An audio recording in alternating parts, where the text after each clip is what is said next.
Well, good morning. It's Monday morning, November the 9th, I think.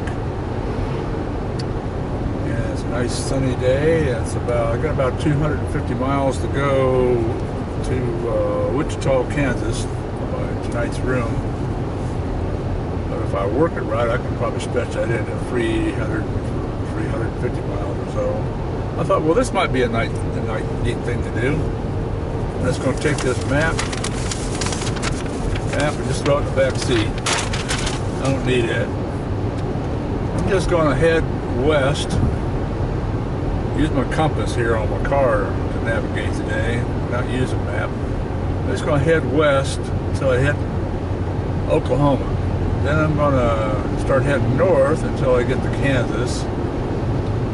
And I'll go north a little bit more, and then I'll go west some more. If I hit Interstate 35, then I know I've gone too far. So I'm just going to kind of navigate by my compass on my car and wherever the wind blows me. So that should be fun. Might see something along the way. You never know what you're going to see when you get off those main roads. I didn't film anything yesterday. Yesterday was boring. I was on a 4-lane highway all the way from I left wherever the hell I was, I don't remember, somewhere in Kentucky, and went to Springfield, Missouri, and it was about 300 and some miles, and it was all 4-lane highway, which I hated, but I needed to get there. But today I got a little playroom. I got a couple, 3 hours to play with today. I've already checked in the hotel. So I just need to get there before dark. I'll be good. So I'll check in with you later. Well, let's see now. It's about a quarter till noon. I've been on the road now for roughly 3 hours. Really don't know where I'm at. Highway is going west. Still in Missouri. Should be hitting Kansas or Oklahoma or something pretty soon. And it's kind of zigzagging across the state here.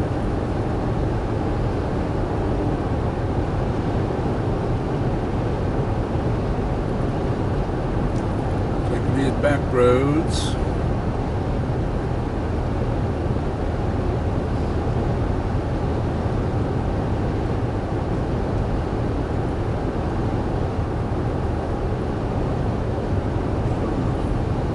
But anyway, we'll get there.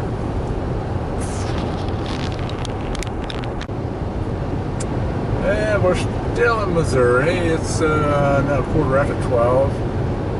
But I'm on Highway 54, I think it is. I saw a sign that said Wichita 199 miles, so evidently I've come far enough north. Better not go any further north. And I think I'm getting pretty close to Kansas here. Interstate 49. That goes north and south. I think it goes right along the border of Missouri and Kansas. Yeah, it goes Kansas City.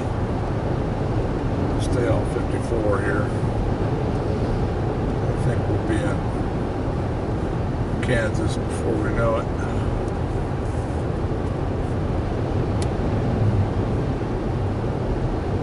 Going to a little town here called Nevada.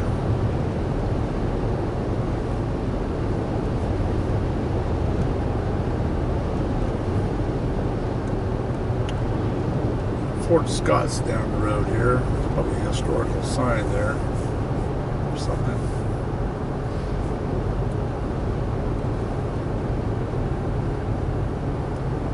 That.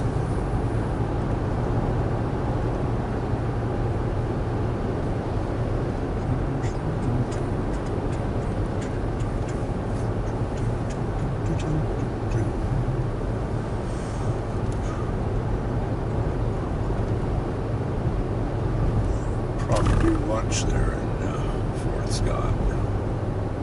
Yeah, 21 miles. Yeah, it'll be about 12:30 or so. Find a Subway, get some gas.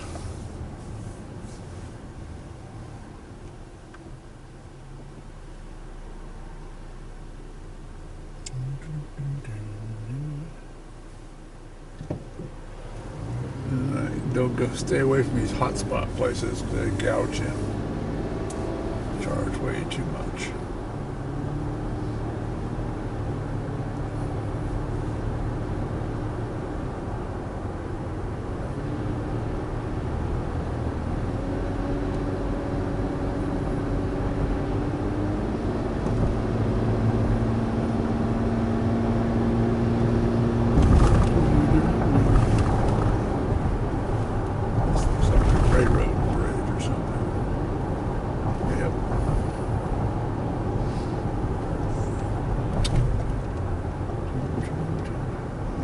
Sized town here.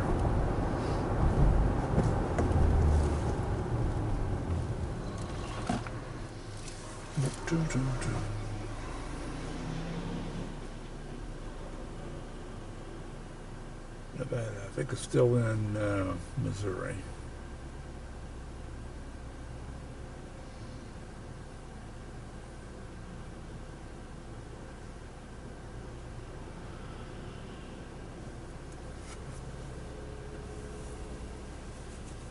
So I should get to a hotel about the right time to stay on this road. Gotta get there before dark. That's when the vampires come out.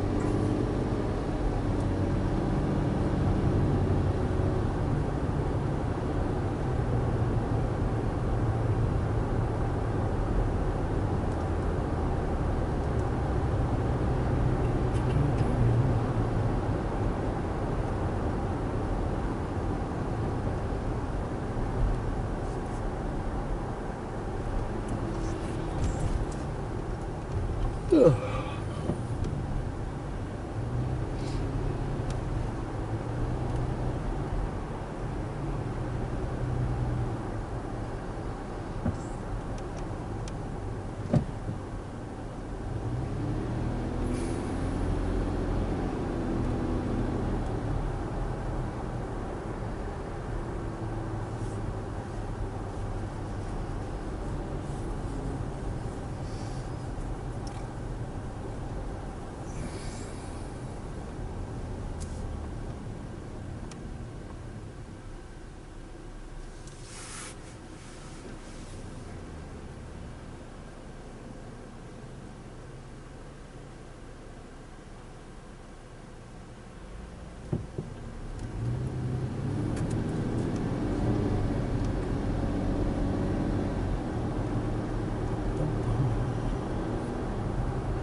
Cornhole tournament. Cornhole's taken on a whole new meaning from when I was growing up.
Let's see. I need to stop before I leave town. It probably wouldn't hurt. Well, maybe not. Doesn't seem to be much town left. Where's this little place? Oh, I'll probably be okay.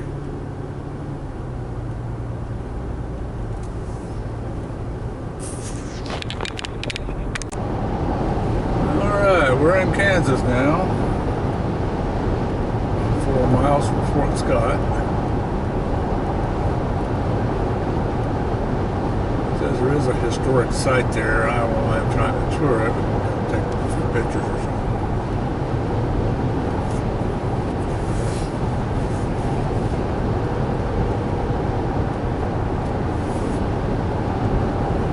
After the day, there won't be very many trees. Driving in the forest for the last month or so.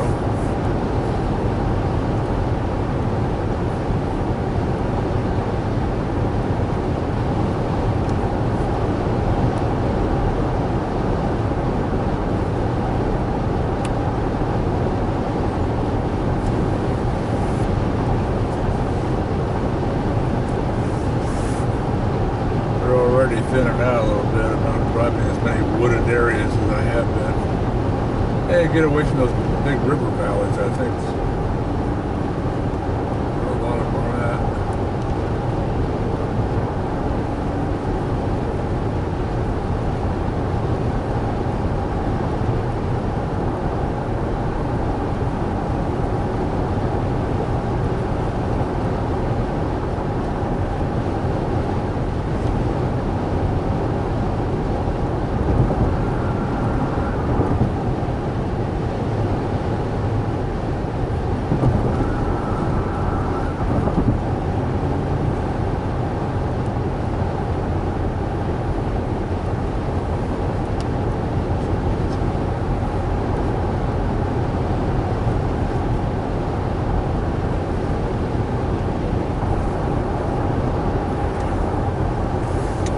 US 54, Eastern Kansas.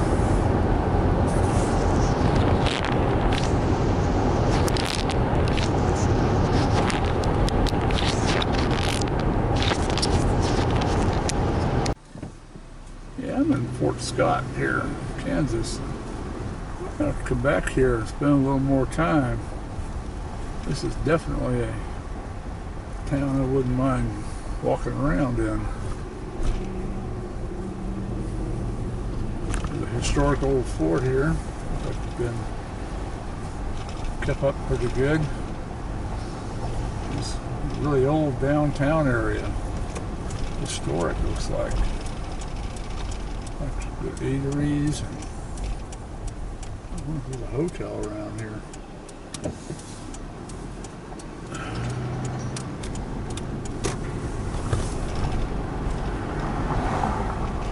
Is over on the Missouri side there. There wasn't one here. Anyway, I'll have to kind of keep this in mind for the future. Traveling, come here to spend a few hours.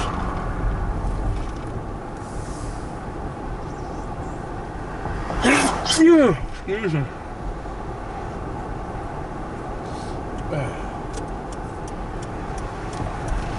Thought I'd walk the road here a piece.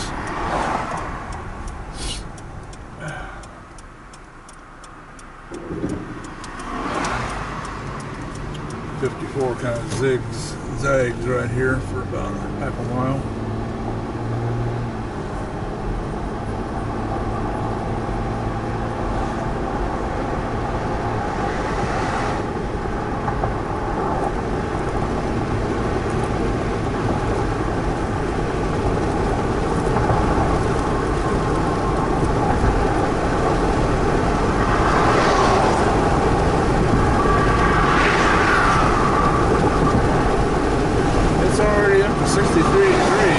About 41 when I left the hotel this morning. It's kind of chilly. It's warmed right up into the 60s again. And we just had nice weather for 2 more days. That'll make me real happy.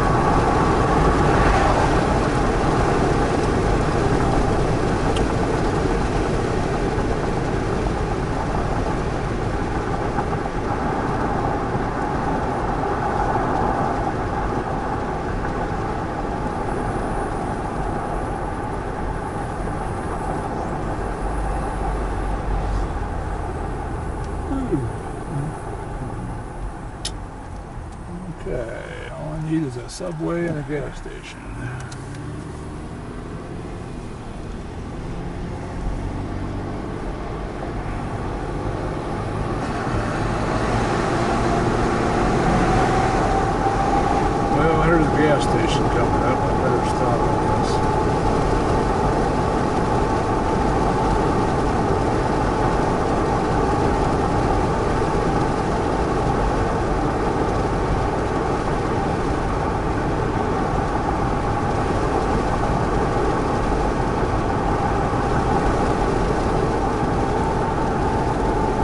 as it looks like we're fixing to leave town.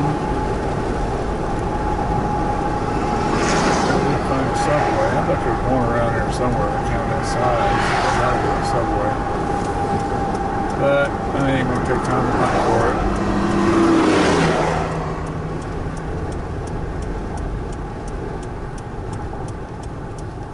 We'll find one down the road somewhere.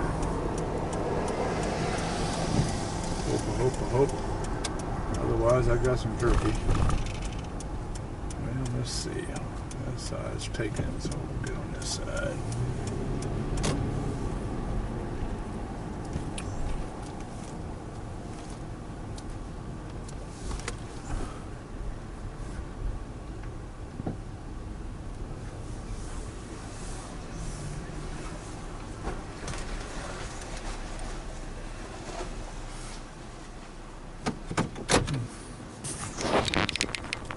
Alright, well, this is Fort Scott, Kansas, National Historic Spot. Looks like it's well preserved. I don't have time to take the big tour today. Maybe I'll have to come back here sometime and actually go through some of the buildings, but go by here and read some of the signs. Let's see, Civil War town. If you have reinforcements, send them forward. The point to defend Fort Leavenworth is in the neighborhood of Fort Scott. The Army vacated Fort Scott in 1853, but the Civil War brought it back into force. The Union used Fort Scott area to recruit and train soldiers, supply forces in Kansas, Missouri, Arkansas, Indian Territory. Union facilities encompassed a large area around Fort Scott, included warehouses, hospital, prison, cemetery. Fort Scott gave vital support to the Union victories that prevented Confederate raids and campaigns elsewhere in the Western Theater.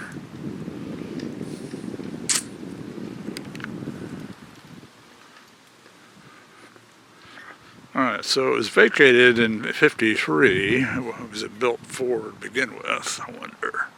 Probably Indians.